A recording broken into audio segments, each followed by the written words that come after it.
هذه شيلة إهداء من أم سلطان وأم ماجد إلى أم ذياب.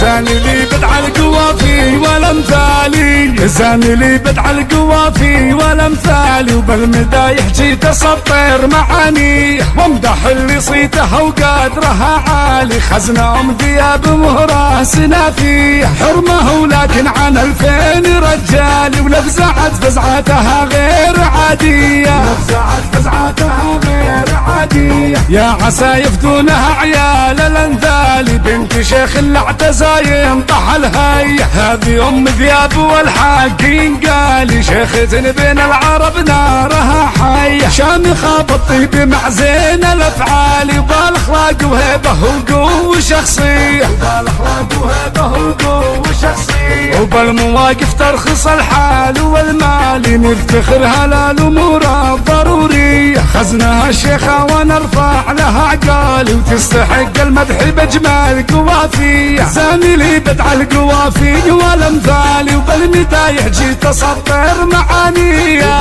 بالمدايح جيت اسطر معانية. زاني لي بدع القوافي والامثالي، وبالمدايح جيت اسطر معانية وامدح اللي صيته وقدرها عالي. خزنة ام ذياب مهره سنافي حرمه ولكن عن 2000 رجالي، ولفزعت فزعتها غير عادية، لفزعت فزعتها غير عادية. يا عسى يفدونها عيال الانذالي، بنت شيخ اللي اعتزى ينطح الهي. هذه ام ذياب والحاكين قالي، شيخة بين العرب نارها حية، شامخة بالطيب مع زين الافعال، وبالاخلاق وهيبه وقوة شخصية، وبالاخلاق وهيبه وقوة شخصية، وبالمواقف ترخص الحال والمال، نفتخر هالامور الضرورية. خزنها الشيخة ونرفع لها عقالي، وتستحق المدح بجمال قوافية. زاني لي بدع القوافي والامثالي، وبالمدايح جيت اسطر معانية، بالمدايح جيت اسطر معانية. زاني لي بدع القوافي والامثالي، وبالمدايح جيت اسطر معانية وامدح اللي صيته وقدرها عالي. خزنة ام ذياب مهره سنافي حرمه ولكن عن 2000 رجالي، ولفزعت فزعتها غير عادية، لفزعت فزعتها غير عادية. يا عسى يفدونها عيال الانذالي، بنت شيخ اللي اعتزى ينطح الهي. هذه ام ذياب والحاكين قالي، شيخة بين العرب نارها حية، شامخة بالطيب مع زين الافعال، وبالاخلاق وهيبه وقوة شخصية، وبالاخلاق وهيبه وقوة شخصية، وبالمواقف ترخص الحال والمال، نفتخر هالامور